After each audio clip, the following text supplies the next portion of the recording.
Pelatih Argentina U20 dibuat panik dengan kualitas timnas Indonesia. Timnas Indonesia wajib waspada, Raja Asia sedang eksperimen taktik baru. Lagi-lagi, FIFA soroti timnas Indonesia.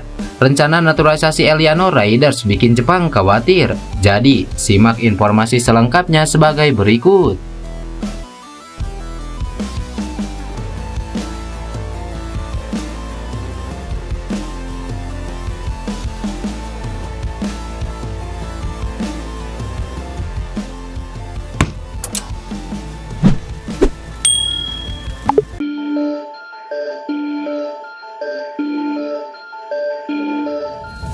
Seperti yang diketahui, laga timnas Indonesia U20 menghadapi Argentina baru saja selesai.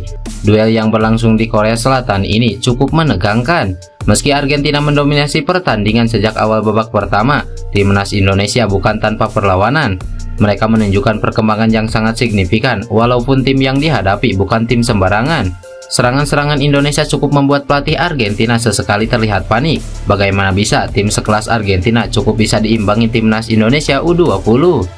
Terlepas dari hasil ini, tentu laga menghadapi tim besar ini sangat berharga bagi Indonesia U20, sebab timnas Indonesia akan menatap ajang kualifikasi Piala Asia U20 pada September mendatang.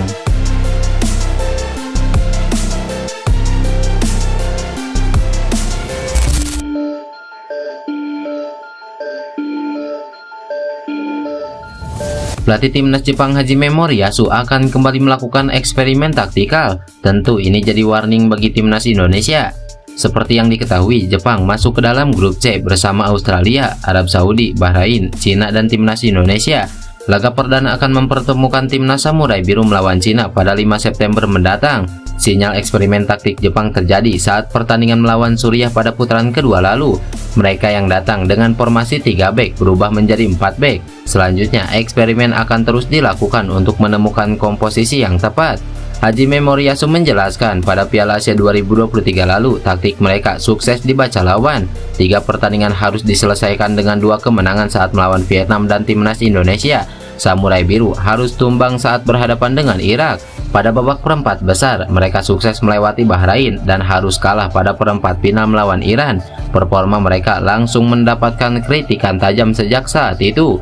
Hajime Moriyasu mengungkapkan formasi yang dinamis akan mereka coba, termasuk bagaimana transisi cepat bisa berjalan mulus saat bertahan dan menyerang. Selain itu, semua pemain harus bisa bermain dengan solid dan mengurangi kesalahan yang menguntungkan lawan. Di Piala Asia, lawan-lawan mempelajari kami dan menyulitkan kami. Sistem pertama saja tidak cukup untuk menghentikan mereka.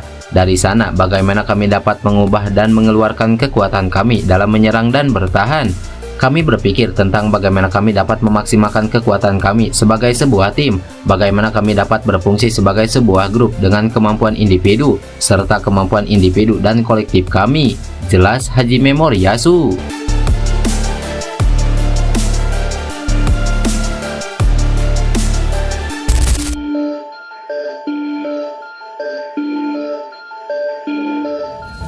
Nama timnas Indonesia kini makin dikenal, terbukti induk sepak bola dunia atau FIFA makin sering ulas skuad Garuda.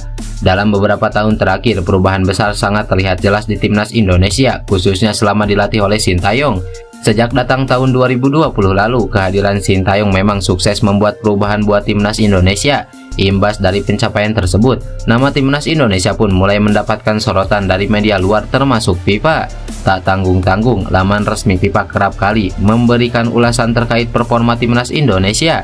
Pada edisi Juli 2024 lalu misalnya, FIFA dengan tegas memuji performa timnas Indonesia yang bisa menembus putaran ketiga kualifikasi meski punya peringkat yang rendah. Pihak Indonesia telah membuktikan bahwa mereka tidak terlalu peduli dengan apa yang ditulis di atas kertas. Sepak bola Indonesia sedang membuat kemajuan yang baik, tulis FIFA di laman resminya.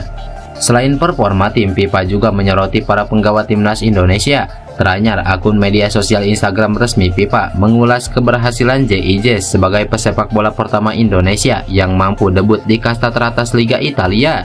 Seperti yang diketahui, JIJ baru saja memecahkan rekor dengan turun sebagai starter saat Venezia FC menghadapi Fiorentina pada pekan kedua Liga Italia.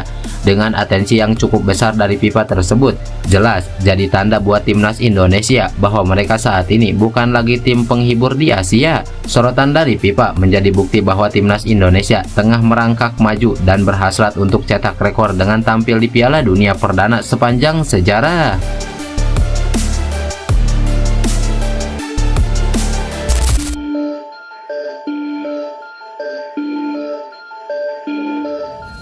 Di tengah hiruk-pikuk kompetisi sepak bola Eropa, sosok pemain muda keturunan Indonesia kembali menyita perhatian. Kali ini bukan Jean Revens yang mencuri sorotan, melainkan Eliano Reyders, adik kandung dari gelandang AC Milan Tijani Reyders. Pemain berdarah Maluku ini tengah menjadi perbincangan hangat di kalangan penggemar bola, termasuk di Jepang. Eliano yang saat ini berusia 23 tahun telah menunjukkan performanya yang mengesankan bersama klub Belanda VS Zwolle.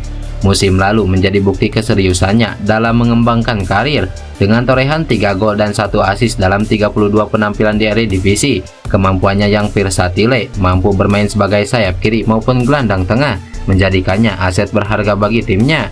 Kiprah Eliano di Eropa rupanya tak luput dari pantauan PSSI. Anggota Komite Eksekutif PSSI Arya Sinulinga dalam channel YouTube pribadinya mengisyaratkan adanya proses naturalisasi yang sedang berjalan untuk beberapa pemain, meski tak menyebutkan nama spesifik.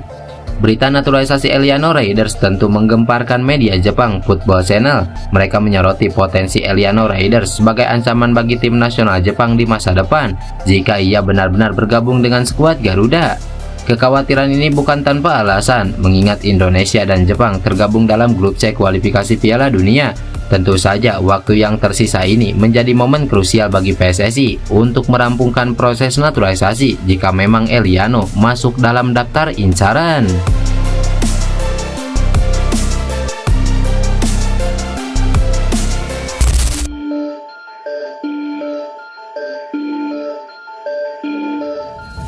Pelatih Timnas Indonesia U20 Indra Syafri tiba-tiba memuji peran besar Sintayong untuk Timnas Indonesia.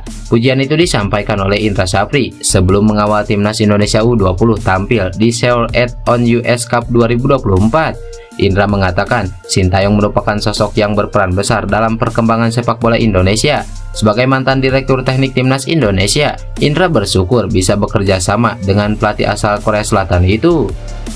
Saya berinteraksi dengannya sebagai direktur teknik selama 3 tahun. Dia orang yang baik dan banyak membantu dalam mengubah sepak bola Indonesia. Kami masih banyak berkomunikasi untuk membantu kelompok umur dan timnas senior tumbuh sebagai satu tim, kata Indra Syafri.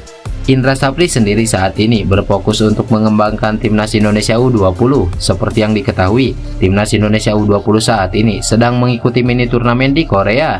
Indra mengatakan mini turnamen ini merupakan bagian dari persiapan timnya sebelum melangkah ke kualifikasi Piala Asia U20 2025 mendatang.